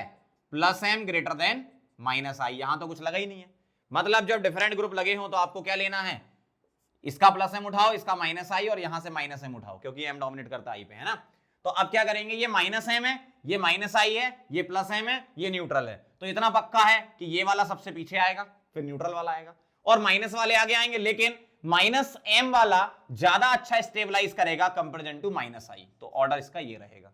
फिर सुन लो, NO2 का -M काउंट करेंगे, Cl का -I, OCH3 का +M लेके आंसर कर सकते हैं अपन। अगला क्वेश्चन, ये तो मैं करवा चुका हूं हाइब्रिडाइजेशन में, sp sp2 sp3 हाइब्रिडाइज्ड, ये आप जानते हो, s कैरेक्टर इलेक्ट्रोनेगेटिविटी के डायरेक्टली प्रोपोर्शनल। और नेगेटिव चार्ज ज्यादा स्टेबल कब? जब इलेक्ट्रोनेगेटिविटी ज्यादा हो, s कैरेक्टर ज्यादा हो। चलो ये क्वेश्चन ध्यान से देखना, यहां जो एनाइन है वो sp पे बना है, ठीक है, यहां sp2 है, यहां sp2 है, क्योंकि रेजोनेंस कर रहा है ना। कार्बेनाइन जब भी रेजोनेंस करता है तो sp2 हाइब्रिडाइज हो जाता है, ये आपको बताया था मैंने एरोमेटिसिटी में, है ना। तो अब जरा ध्यान से सुनना, ये भले ही sp है, लेकिन जब ये रेजोनेंस करेगा तो ऑक्सीजन पे नेगेटिव ले आएगा, दोनों जगह ऑक्सीजन पे नेगेटिव आएगा, मतलब ये पीछे आएगा और ये दोनों आगे आएंगे। क्यों? नेगेटिव रेजोनेंस करने के बाद ऑक्सीजन पे नेगेटिव आ रहा है, जो कि ज्यादा स्टेबल होता है कार्बन पे नेगेटिव से। ठीक है, अब इन दोनों में इंडिविजुअल कैसे कराओगे? ये NO2 है तो NO2 माइनस आई है, खींचेगा, CHO भी माइनस आई है, ये भी खींचेगा, लेकिन NO2 की माइनस आई पावर CHO से ज्यादा होती है, माइनस आई पावर ज्यादा होती है, मतलब ये ज्यादा स्टेबल होगा इससे। फिर सुन लो जरा ध्यान से, बहुत इंपॉर्टेंट क्वेश्चन है। कार्बन पर नेगेटिव से ज्यादा अच्छा ऑक्सीजन पे नेगेटिव है, आप जानते हो। ठीक है, तो ऑक्सीजन पे नेगेटिव ज्यादा स्टेबल हो रहा है। अब दूसरा फैक्टर क्या लगाया? इंडक्टिव, माइनस आई NO2 का ज्यादा होता है CHO से, तो ये खींचेगा तो एनाइन को स्टेबल कर देगा, डायरेक्टली प्रोपोर्शनल होता है ना, stability of carbon ion is directly proportional to minus I and minus N. अगला सवाल ध्यान से देखना, ये नेगेटिव है sp, ये रेजोनेंस कर रहा है, लेकिन जब ये रेजोनेंस करेगा तो कार्बन पे ही नेगेटिव रहेगा, मतलब इसकी एनाइन की ज्यादा होगी स्टेबिलिटी इससे। क्यों? ये रेजोनेंस करके कार्बोनाइन पर, मतलब कार्बन पर ही नेगेटिव आएगा, ऑक्सीजन वगैरह पर नहीं आ रहा है, तो ये ज्यादा है, इससे एस कैरेक्टर से कर लिया। अब ये जो नेगेटिव है, जब ये रेजोनेंस करेगा तो रेजोनेंस वाला ज्यादा स्टेबल होगा, किससे? इस वाले से, क्योंकि ये दोनों ही sp2 हैं, ये भी और ये भी, तो रेजोनेंस वाला ज्यादा स्टेबल होगा, किससे? लोकलाइज वाले कार्बोनाइन से, क्योंकि यहां पर स्टेबिलिटी डिलोकलाइजेशन से आ रही है ना। और यहां तो भैया ये sp3 हाइब्रिडाइज्ड है। ठीक है, सीधा सीधा फंडा। तो क्या लगाया? ये sp वाला बोला मैंने, ये दोनों sp2 होंगे और ये sp3 कार्बोनाइन होगा। ठीक है, क्योंकि लोकलाइज्ड है। Delocalised carbanion is sp2, localised carbanion is sp3। इसके बारे में हम पहले ही बात कर चुके हैं। ध्यान से देखना अगला सवाल, नेगेटिव, सिंगल, डबल, बहुत सारा रेजोनेंस है, यहां भी रेजोनेंस है। ठीक है, हम क्या करते हैं, इस चार्ज को रेजोनेंस करा के पैरा पे ले आते हैं और यहां से सोचते हैं, तो यहां है वैकेंट ऑर्बिटल, तो यहां BBS लग जाएगी क्योंकि सल्फर है, और यहां BBS नहीं लगेगी, नो BBS, तो ये ज्यादा स्टेबल हो जाएगा इससे। सिंपल है, जैसे नाइट्रोजन और फास्फोरस वाला पीछे किया था वैसे ही है। अब बेंजीन रिंग पर ही नेगेटिव है तो उसमें सिर्फ इंडक्टिव लेते हैं हम ग्रुप के, तो ये प्लस आई, ये माइनस आई, मतलब ये ज्यादा है। सिंपल, डायरेक्टली प्रोपोर्शनल है माइनस आई के। यहां ध्यान देना, अच्छा सवाल है। ये नेगेटिव रेजोनेंस में जाके एरोमेटिसिटी क्रिएट कराएगा, ये नेगेटिव रेजोनेंस में जाके एरोमेटिसिटी नहीं, पहले से भी इसमें एरोमेटिसिटी है, नेगेटिव इन्वॉल्व हो या ना हो इसमें एरोमेटिसिटी है, लेकिन ये इन्वॉल्व होकर एरोमेटिसिटी क्रिएट करा के चार्ज डिस्पर्जन बनाएगा, है ना, मतलब चार्ज को डिस्पर्स करेगा, तो ये ज्यादा स्टेबल होगा इस वाले से। और अभी मैंने बात करी इन दोनों में, ये ज्यादा स्टेबल होता है लोकलाइज वाले से। ठीक है, बहुत सिंपल है। तो ये एरोमेटिसिटी, मतलब नेगेटिव चार्ज इन्वॉल्व होकर एरोमेटिसिटी क्रिएट करवा रहा है ना, मतलब ये स्टेबल होगा। या कई लोग इसको ऐसा भी बोलते हैं कि सर इसके सारे इक्विवेलेंट रेजोनेटिंग स्ट्रक्चर बनते हैं कंपैरिजन टू दिस, है ना, ऐसा भी आप बोल सकते हो। अगला सवाल भी अच्छा है, नेगेटिव रेजोनेंस कर रहा है यहां भी और यहां भी, लेकिन जब ये नेगेटिव रेजोनेंस करने जा रहा है इस वाले में, तो ऑक्सीजन बीच में टांग अड़ा रहा है, ये क्रॉस कर रहा है इसको। ऑक्सीजन बोला हमारे पास भी लोन पेयर है, हमें क्या बुराई, हम भी रेजोनेंस करेंगे, तो ये कार्बन आयन को थोड़ा डिस्टर्ब कर रहा है कि यार हम अच्छा वाला रेजोनेंस कर रहे थे, अब तुम भी बीच में आ गए, है ना, इसका मतलब ये ज्यादा स्टेबल है। समझ रहे बात को? 25 वाला सिमिलर इसी टाइप से है, जब ये नेगेटिव रेजोनेंस करने जाएगा तो ये नाइट्रोजन टांग अड़ाएगा, बोलेगा हमारे पास लोन पेयर है, हमें क्या बुराई है भाई, हम भी करेंगे, तो ये बोलेगा हम भी करेंगे, तो ये बोलेगा अरे यार तुम जबरदस्ती आ गए बीच में, जबकि यहां ये तसल्ली से रेजोनेंस करेगा। क्यों? क्योंकि इसका जो लोन पेयर है वो कॉन्जुगेशन में नहीं है, क्रॉस कॉन्जुगेशन नहीं। क्यों? लोन पेयर सिंगल सिंगल, मतलब ये माइनस आई लगा देगा, ये तो और अच्छी बात हो गई इसके लिए, मतलब ये ज्यादा स्टेबल है। समझना बात को? यहां जब ये नेगेटिव रेजोनेंस करने जा रहा है तो नाइट्रोजन बीच में टांग अड़ा रहा है, क्रॉस कॉन्जुगेशन दे रहा है, जबकि ये नेगेटिव जब रेजोनेंस में जा रहा है तो यहां से ऑक्सीजन क्रॉस नहीं कर रहा है, तो सपोर्ट कर रहा है इसको, माइनस आई माइनस आई माइनस आई। ठीक है, तो ये कहानी थी कार्बन आयन से रिलेटेड स्टेबिलिटी की। ठीक है, अब मैं यहां पर कुछ कार्बन आयन से रिलेटेड पॉइंट लिख देता हूं जो अभी मैंने कार्बोकैटायन में लिखे थे। पहला पॉइंट, ये एक काम करते हैं अपन ऐसे लिख लेते हैं, CH3 नेगेटिव और CH2 double bond CH single bond CH2 negative. ये है क्या? लोकलाइज्ड और ये डीलोकलाइज्ड। पहला पॉइंट हाइब्रिडाइजेशन, इसका sp3 इसका sp2, क्यों? डीलोकलाइज है ये। कार्बोकैटायन में दोनों सेम रहते थे, कार्बन आयन में अलग अलग हो जाते हैं ना। दूसरा पॉइंट क्या लिख रहा हूं मैं, ये होगा ट्राइगोनल पिरामिडल, लोकलाइज वाला ट्राइगोनल पिरामिडल, और ये होगा ट्राइगोनल प्लेनर। क्या होगा बेटा? ट्राइगोनल प्लेनर, क्योंकि ये sp2 हाइब्रिडाइज हो जाएगा। तीसरा पॉइंट, मैग्नेटिक नेचर की बात कर लेते हैं, तो दोनों ही डायामैग्नेटिक हैं, क्योंकि ये लोन पेयर रखेगा और ये लोन पेयर रेजोनेंस में बोल के बॉन्ड पेयर में कन्वर्ट हो जाएगा, तो डायामैग्नेटिक। ये वाला भी और ये वाला भी। अब इनके इसके पास भी लोन पेयर, इसके पास भी लोन पेयर, तो कार्बेनाइन को हम लुईस बेस बोल सकते हैं। लोन पेयर डोनर जो स्पीसीज होती है ना, लुईस बेस, ये भी लुईस बेस। हाँ, अगर बेसिसिटी कंपेयर करानी तो आप बोल सकते हो कि सर ये वाला अच्छा बेस होगा इससे, क्यों, इसका नेगेटिव रेजोनेंस में जा रहा है। पांचवा, मैग्नेटिक मूवमेंट। डायमैग्नेटिक का मैग्नेटिक मूवमेंट क्या होता है? 0, ठीक है, mm। तो इस टाइप के कुछ पॉइंट्स हैं, ध्यान रखना बस, है ना। समझ गए बात को? तो चलो इसको नोट करो फटाफट, फिर आगे बढ़ते हैं। चलो बच्चों आगे बढ़ते हैं, लास्ट टॉपिक फ्री रेडिकल और समझ लेते हैं, बड़ा आसान सा होता है। स्टेबिलिटी ऑफ फ्री रेडिकल पता है क्या है? Same as that of carbocation. खत्म हो गया काम, same as that of carbocation. बस कुछ फैक्टर यहां पर आपको बिल्कुल नहीं सोचने, जैसे बैक बॉन्डिंग वगैरह कुछ नहीं सोचना, ना ही आपको एरोमेटिसिटी सोचनी है, ठीक है, ये कुछ फैक्टर नहीं सोचने, उसके बाद के सारे सोचने। मतलब अगर मैं पॉइंट आपके लिए लिखूं तो आपको क्या सोचना है? रेजोनेंस, हाइपर और इंडक्टिव, बस ये 3 से काम हो जाता है यहां पर। बाकियों में बाकी लगते नहीं है, बैक बॉन्डिंग स्टेबिलिटी लगती नहीं, क्योंकि उसमें लोन पेयर देना और लेना चलता है, और यहां तो वैसे भी अनपेड इलेक्ट्रॉन होता है फ्री रेडिकल में। एरोमेटिसिटी फ्री रेडिकल में होती नहीं है। सेकंड पॉइंट जो आप लिखोगे वो लिखोगे स्टेबिलिटी। क्या लिखोगे? Stability is directly proportional to plus M and plus I, plus M plus I plus M के डायरेक्टली प्रोपोर्शनल टू, और माइनस एम और माइनस आई के इनवर्सली प्रोपोर्शनल टू। सही है? तो बस ये आपको सोचना, मतलब जैसा कार्बोकैटायन में करते थे ना वही करना है आपको, कुछ एक्स्ट्रा नहीं करना है, ठीक है। अब यहां पर मैं कुछ पॉइंट और लिख देता हूं इससे रिलेटेड, फ्री रेडिकल से रिलेटेड। जैसे अगर मेरे पास दिया है फ्री रेडिकल CH3 रेडिकल, ठीक है, और एक दिया है मेरे पास डीलोकलाइज फ्री रेडिकल, ये है लोकलाइज फ्री रेडिकल और ये है डीलोकलाइज। तो जैसे कार्बोकैटायन में भी होता था, लोकलाइज हो या डीलोकलाइज हो, हाइब्रिडाइजेशन सेम रहता है, तो यहां भी इनमें हाइब्रिडाइजेशन सेम रहता है, ठीक है। तो अगर मैं हाइब्रिडाइजेशन की बात करूं तो क्या है? sp2 होता है हाइब्रिडाइजेशन, ये ध्यान रखना, sp2 होता है हाइब्रिडाइजेशन, और जो शेप है वो होती है ट्राइगोनल प्लेनर। क्या? Trigonal planar. मैग्नेटिक नेचर की बात करें तो अनपेड इलेक्ट्रॉन आपको दिख रहा है, मतलब पैरामैग्नेटिक होता है। अच्छा, पैरामैग्नेटिक होता है भैया ये, और पैरामैग्नेटिक है तो आप मैग्नेटिक मूवमेंट निकाल सकते हो। बताओ, under root n into N plus 2 से n कितना है यहाँ पे? अनपेड इलेक्ट्रॉन 1, तो मैग्नेटिक मूवमेंट आएगा under root n into N plus 2, 1 into 1 plus 2 मतलब under root 3, under root n into N plus 2 मतलब अंडर रूट 3 हो जाएगा इसका मैग्नेटिक मूवमेंट।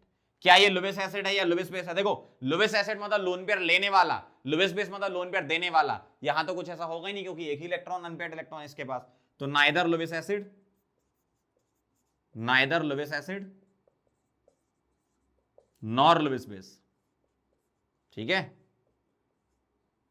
अब चाहे वो लोकलाइज हो या डीलोकलाइज हो, लेकिन एक फंडा हमने केमिकल बॉन्डिंग में पढ़ा था कि अगर CF3 रेडिकल आ गया तो इसकी इलेक्ट्रोनेगेटिविटी, फ्लोरीन के पास इलेक्ट्रोनेगेटिविटी आ गई, तो इलेक्ट्रोनेगेटिविटी की वजह से अब इसका हाइब्रिडाइजेशन sp2 ना होकर sp3 हो जाता है, और शेप चेंज होकर ट्राइगोनल पिरामिडल हो जाता है। तो ये ध्यान रखना। वैसे आपको याद होगा अपन ने कहां पढ़ा था, ये केमिकल बॉन्डिंग में पढ़ा था कि ये हाइब्रिड ऑर्बिटल में होता है रेडिकल, इसमें, है ना, इस तरीके से। जबकि यहां का रेडिकल जो होता है वो होता है प्योर p में। अगर मैं इसका बनाऊं CH3 का तो ऐसा दिखेगा, तो ये जो रेडिकल है वो प्योर p ऑर्बिटल में होता है, जबकि यहां किस में होता है? sp3 हाइब्रिड में। तो ये केमिकल बॉन्डिंग की खैर बात है, याद आ गई थी तो मैंने लिख दी। बाकी ये पॉइंट्स आप क्लियर समझ में आ गए होंगे आपको। चलो आगे बढ़ते हैं, स्टेबिलिटी पे चलते हैं, स्टार्ट करें। रेजोनेंस हाइपर इंडक्टिव से सोचना है। रेडिकल सिंगल डबल भयंकर रेजोनेंस, रेडिकल सिंगल डबल एक बार रेजोनेंस, यहां डबल बॉन्ड पर ही रेडिकल है, हाईली अनस्टेबल, ये आ गया, बहुत सिंपल है। दूसरा देखो जरा, रेडिकल सिंगल डबल, इधर भी, जबकि यहां रेडिकल सिंगल डबल, इधर रेजोनेंस इधर नहीं है, तो साफ साफ दिख रहा है इसमें 2 रेजोनेंस, इसमें एक, इसमें नहीं है, सीधा सा। इसमें क्या कर, देखो यहां रेजोनेंस नहीं दिख रहा, लेकिन हाइपर कॉन्जुगेशन 3 3 6 3 9 9 अल्फा एच हो गए, यहां 3 3 6 अल्फा एच हो गए, यहां ओनली 3 अल्फा एच हो गए। तो ये आ गया आंसर, बहुत आसान है। एक क्वेश्चन हाइब्रिडाइजेशन से रिलेटेड भी हो सकता है यहां पे, चलो मैं लिख देता हूं। अगर आपको ऐसा बोल दें CH triple bond C radical, CH2 double bond CH radical, और CH3 CH2 रेडिकल, तो जैसा कार्बोकैटायन में था सेम वैसा ही आंसर इसमें आएगा। कार्बोकैटायन में यही था ना, वैसी रेडिकल में भी है। अब एक दूसरे टाइप का क्वेश्चन यहां बनता है बॉन्ड डिसोसिएशन एनर्जी वाला, बहुत आसान है। बॉन्ड डिसोसिएशन एनर्जी या बॉन्ड एनर्जी कभी कंपेयर आपसे कराए, जैसे इस क्वेश्चन में देखना, इस बॉन्ड को तोड़ने में सी एनर्जी लग रही है, सी किलो कैलोरी है, सी किलो जूल ऐसा मान लो, इसमें ए लग रही है और इसमें बी लग रही है। तो आप एक काम करो, बॉन्ड तोड़ लो, होमोलिटिक, होमोलिटिक बॉन्ड ब्रेकिंग करो, मतलब फ्री रेडिकल बनाओ, जिसका रेडिकल ज्यादा स्टेबल उसकी एनर्जी कम लग रही होगी तोड़ने में, है ना। तो बहुत ध्यान से देखना जरा, मैं ए वाले का रेडिकल बना रहा हूं, बहुत ध्यान से। ए वाले का रेडिकल बनेगा यहां पर, मतलब जब इस बॉन्ड को तोड़ेंगे तो रेडिकल ये बनेगा। बी वाले का बना रहा हूं, बी वाले का रेडिकल बनेगा यहां पर इस जगह, सी वाले का इस जगह बनेगा। अब तुम क्या करो, इन तीनों रेडिकल की स्टेबिलिटी को कंपेयर करा लो। आपको कंपेयर कराना आता है, यही तो सीखा अभी हमने। चलो बताओ, यहां एक अल्फा एच, यहां दो, इधर एक था, यहां दो, दो चार और तीन, कितना होता है, 7 होता है, हाँ 7 अल्फा एच, और यहां 2 और 1 3 अल्फा एच, सही है। अब मुझे एक बात बताओ, रेडिकल की स्टेबिलिटी किसकी ज्यादा है, इस वाले की ज्यादा है, मतलब ये कौन सा, बी वाला बोल देता हूं, बी वाला ज्यादा है, स्टेबिलिटी बी वाली ज्यादा है, फिर ये वाली सी वाली, फिर ए वाली। ये मैंने स्टेबिलिटी लिखा, स्टेबिलिटी ऑफ सी रेडिकल। इसका उल्टा कर दो तो बॉन्ड एनर्जी आ जाएगा, तो बॉन्ड एनर्जी बी की सबसे कम, फिर सी और फिर ए। समझ गए बात को, बहुत आसान है। जिसकी स्टेबिलिटी ज्यादा उसकी बॉन्ड एनर्जी कम, मतलब उल्टा होता है, इनवर्सली प्रोपोर्शनल। बॉन्ड एनर्जी या bond dissociation energy inversely proportional to stability of C radical, stability of carbon free radical. बस ये ध्यान रखना आप। एक और क्वेश्चन करके बता रहा हूं आपको, चलो बनाओ जरा। एक्स वाला अगर तोड़ोगे फ्री रेडिकली तो ऐसा दिखेगा, एक्स वाला अगर तोड़ोगे तो, वाई वाला अगर तोड़ोगे तो ऐसा दिखेगा, डबल बॉन्ड पे रेडिकल बनेगा, हाईली अनस्टेबल। और जेड वाला तोड़ोगे तो ऐसा दिखेगा, नीचे मिथाइल लगा हुआ है ना। बताओ कौन सा ज्यादा स्टेबल है इन तीनों में। यहां रेजोनेंस है, यहां हाईली अनस्टेबल है, यहां भी रेजोनेंस है, लेकिन इसके अलावा, रेजोनेंस के अलावा यहां पर क्या है, इधर 2 अल्फा एच, ये काउंट करेंगे, ये तो काउंट करते नहीं डबल बॉन्ड वाले, तो 2 अल्फा एच। यहां रेजोनेंस के अलावा क्या है, रेजोनेंस तो इधर हो रहा है ना, तो रेडिकल के 3 यहां पे और 2 यहां पे, 5 अल्फा एच। तो सबसे पहले रेजोनेंस प्लस 5 अल्फा एच रखेंगे, मतलब ये वाला कौन सा था, जेड वाला, जेड वाले की स्टेबिलिटी ज्यादा है। फिर इस वाले की, ये कौन सा था, एक्स वाला, और ये वाला कौन सा था, वाई वाला। ये मैंने क्या लिखा, stability, stability of C radical. अब आप मुझे बता दो बॉन्ड एनर्जी, इसका उल्टा कर देंगे ना, तो बॉन्ड एनर्जी का आंसर हो गया जेड सबसे कम, फिर एक्स और वाई सबसे ज्यादा। ये ऑर्डर हो गया बॉन्ड एनर्जी का। समझ गए बात को, बहुत आसान है। बॉन्ड ब्रेक करो, रेडिकल बनाओ, भैया रेडिकल अगर ज्यादा स्टेबल है तो एनर्जी कम लग रही होगी उस बॉन्ड को तोड़ने में, बहुत आसान, ठीक है। समझ गया फंडा फ्री रेडिकल का, बहुत सिंपल सी चीजें हैं। चलो इसको नोट करो, फिर आगे बढ़ते हैं।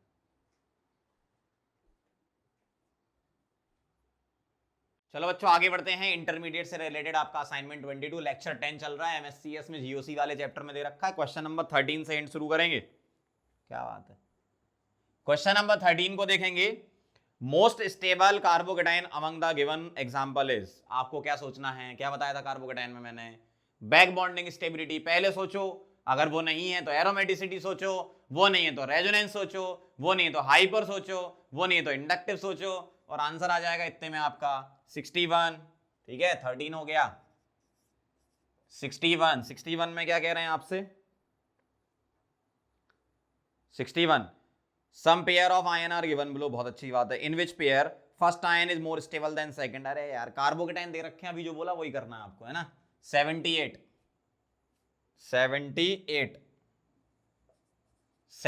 में क्या करना है, which of the following option is the correct order of relative stability of cation. वाह यार क्या बात है, साफ साफ दिख रहा। फर्स्ट वाले में भयंकर भयंकर रेजोनेंस, सेकंड वाले में कोई रेजोनेंस नहीं है, अल्फा एच से चेक कर लेना, थर्ड वाले में तो 0 अल्फा एच दिख रहे हैं।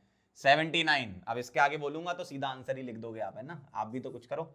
79 में कार्बोकेटाइन की स्टेबिलिटी साफ साफ दिख रहा, हाइपर कॉन्जुगेशन से आंसर आएगा। 81, क्या बात है, ऐसे होने चाहिए क्वेश्चन। 81 में क्या कह रहे हैं, रैंक द बॉन्ड डिसोसिएशन। अभी मैंने एक क्वेश्चन कराया आपको, सेम वैसा ही है, बॉन्ड तोड़ो, रेडिकल बनाओ, जिसकी स्टेबिलिटी ज्यादा उसकी एनर्जी कम। क्या बात है। 125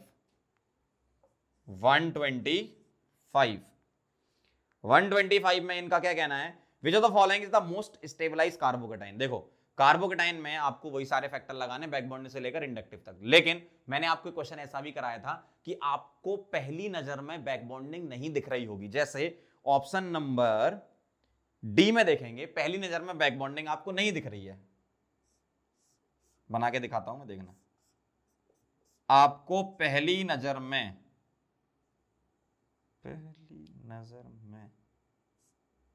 बैक बॉन्डिंग नहीं दिखेगी। देखो ऐसा है ये भाई, प्लस सिंगल डबल और ऐसा दिख रहा है, लेकिन जब इसका आप रेजोनेंस करा लोगे तो ये बॉन्ड यहां शिफ्ट हो जाएगा ना।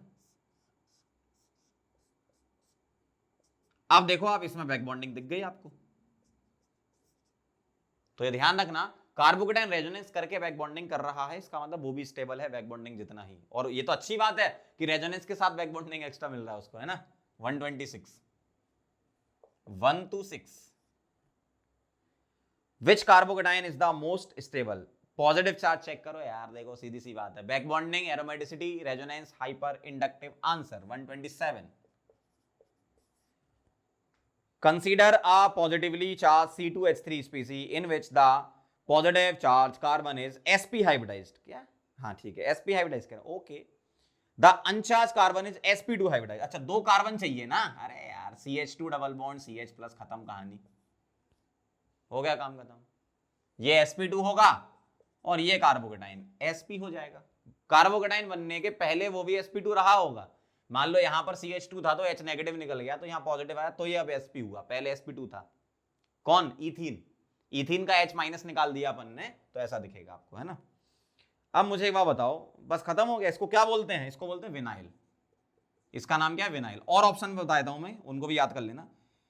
एलिनाइल, एलिनाइल होता है CH2 double bond C double bond CH plus, ये हो गया एलिनाइल। और क्या बोल रहे हैं आपसे? अल्काइल। अरे यार अल्काइल तो R प्लस हो गया, अल्काइल। अलाइल, अलाइल होता है CH2 double bond CH single bond CH2 plus, इसको बोलते हैं अपन अलाइल। ठीक है, अगला सवाल 129 में आपसे बोल रहे हैं कार्बोकेटाइन की स्टेबिलिटी, मतलब स्टेबलाइजेशन एनर्जी पूछ रहे हैं ना, मतलब स्टेबिलिटी पूछ रहे हैं एक तरीके से। तो कभी ऐसा लिखा हो ना स्टेबलाइजेशन एनर्जी, मतलब स्टेबिलिटी से ही आप कर लेना, स्टेबिलिटी ही पूछ रहे हैं आपसे। 133 133 में क्या कह रहे हैं? Which carbocation is most stabilise. Positive charge check करो, रेजोनेंस वगैरह देखो, एरोमेटिसिटी तो मुझे लग नहीं रहा आएगी, हाँ ठीक है, बैक बॉन्डिंग भी नहीं है। रेजोनेंस से चेक करो, साफ साफ दिख रहा है, सी वाले में एक्सटेंडेड कॉन्जुगेशन जा रहा है बहुत बड़ा सा, देख लो। 135 which one of the among the following carbocation has the longest half life. जब कभी भी आपसे ऐसा पूछे ना लॉन्गेस्ट हाफ लाइफ मतलब मोस्ट स्टेबल कार्बोकेटाइन, ध्यान से सुनना, लॉन्गेस्ट हाफ लाइफ मतलब मोस्ट स्टेबल कार्बोकेटाइन, और साफ साफ आपको ए ऑप्शन दिख रहा है। 150 कहां गया?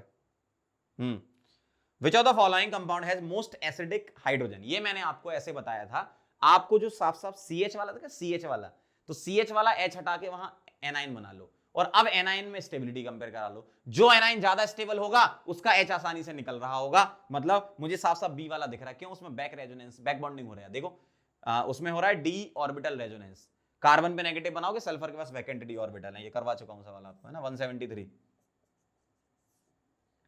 173 में स्टेबिलिटी ऑफ कार्बोकेटाइन, अरे बार बार थोड़ी बताऊंगा यार, back bonding, aromaticity, resonance, hyper inductive. 175 कितना आसान है यार, कितना आसान है। In which pair second ion is more stable than first. देखो फर्स्ट वाले में आप चेक करोगे एरोमेटिसिटी से, सेकंड वाला भी एरोमेटिसिटी वाले कॉन्सेप्ट से, थर्ड भी एरोमेटिसिटी से, फोर्थ वाला बैक बॉन्डिंग स्टेबिलिटी से। चेक कर लेना, आप तो कर लोगे। 176 में क्या कह रहे हैं? Which one is the most stable cation. मन की आंखों से देखना पड़ेगा, जैसे ये बताया मैंने, पहली नजर में अगर आपको बैक बॉन्डिंग नजर नहीं आ रहा तो रेजोनेंस करा के अगर बैक बॉन्डिंग हो रही तो बहुत बढ़िया चीज है ये। 181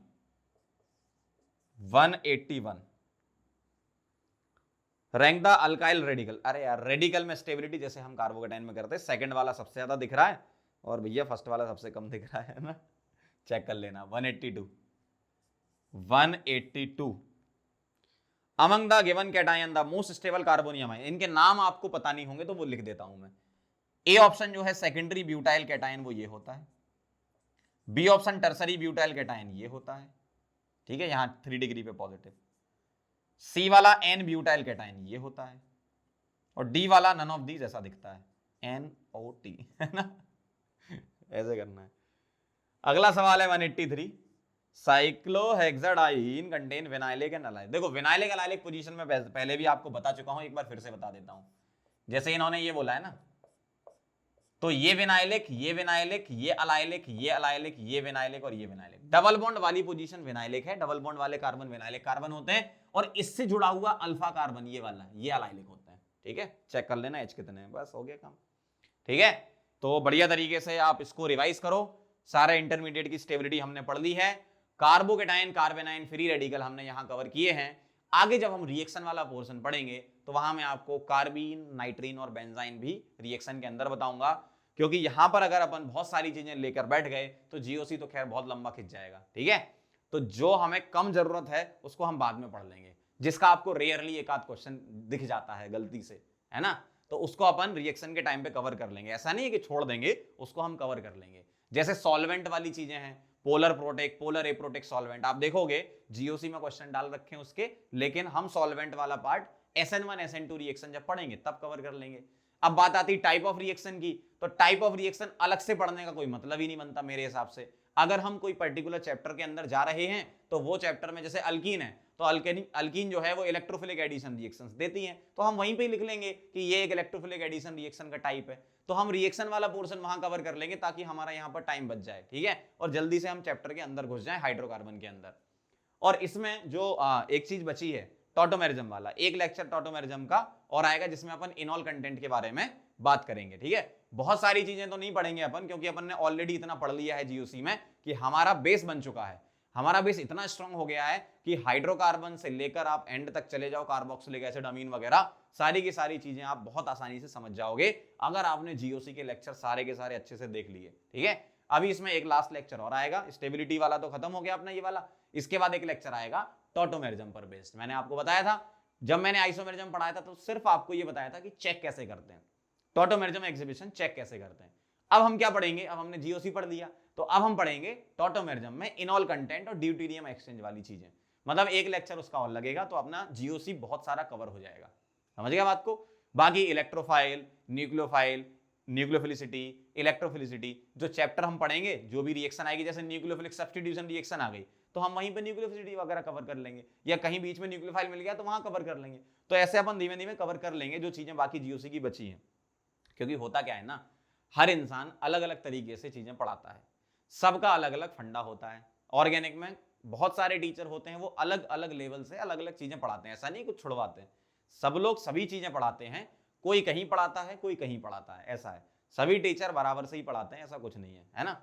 तो मतलब मेन यही है कि कोई कहीं चीज पढ़ा देता है, जैसे किसी ने अल्कीन में चीज पढ़ा दी कोई, तो कोई कार्बोनाइल कंपाउंड में वही पढ़ा देता है। जैसे वोल्केशनल रिएक्शन है, कोई कार्बोनाइल में पढ़ाता है, कोई अल्केन में पढ़ा देता है। मतलब ऐसी चीजें हैं। तो टॉपिक कोई भी आपका छूटेगा नहीं, सारे टॉपिक कवर करेंगे, लेकिन मैं जीओसी को टॉटोमेरिज्म तक ही विराम देता हूं, मतलब यहीं तक रोक देता हूं।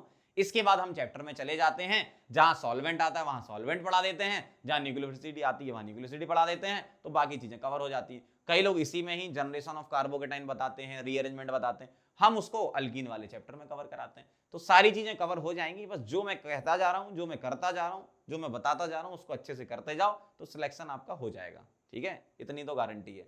जो भी कंटेंट आप तक आ रहा है बहुत बेस्ट कंटेंट आ रहा है, एकदम रिफाइन होके आ रहा है। आपको तो इतना समझ में आ ही गया होगा, है ना, इतने लेक्चर आपने पढ़ लिए तो आपको इतना तो समझ में आ गया होगा कि भाई भयंकर मामला चल रहा है। तो जो भी चीजें चल रही हैं उसको अच्छे से पढ़ते जाओ, कॉन्फिडेंस रखो अपने ऊपर कि भाई सिलेक्शन होगा। अगर खुद से सोचोगे होगा तभी होगा, खुद ही सोच लोगे नहीं होगा तो फिर ऊपर वाला ही बोलेगा भाई तुझे ही नहीं चाहिए तो मैं क्या करूं, है ना। तो खुद से सोचो, सिलेक्शन होगा, उसके लिए मेहनत करो, अच्छे से बढ़िया तरीके से पढ़ो, जितने भी लेक्चर आ रहे हैं अच्छे तरीके से उसको रिवाइज करो और बढ़िया मस्त रहो, है ना। ठीक है, चलो फिर इसको नोट करो, अपन मिलते हैं फिर टॉटोमेरिज्म के नेक्स्ट लेक्चर में, है ना। लिख लो इसे।